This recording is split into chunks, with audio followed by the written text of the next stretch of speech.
let's go do some measurements. You need 139 and an eighth. 139 and an eighth.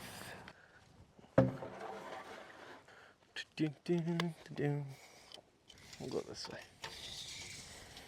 Square. I should have all this stuff on me, to be honest. Saw before I forget that too. Hey, Ribs. Okay, sir.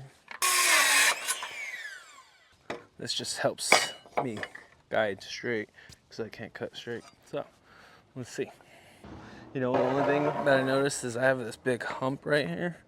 So this is not gonna sit very flat, but hopefully once we put bolts in it, it'll pull it tight. Hammer time, right here. Just bring it up to this line. All right,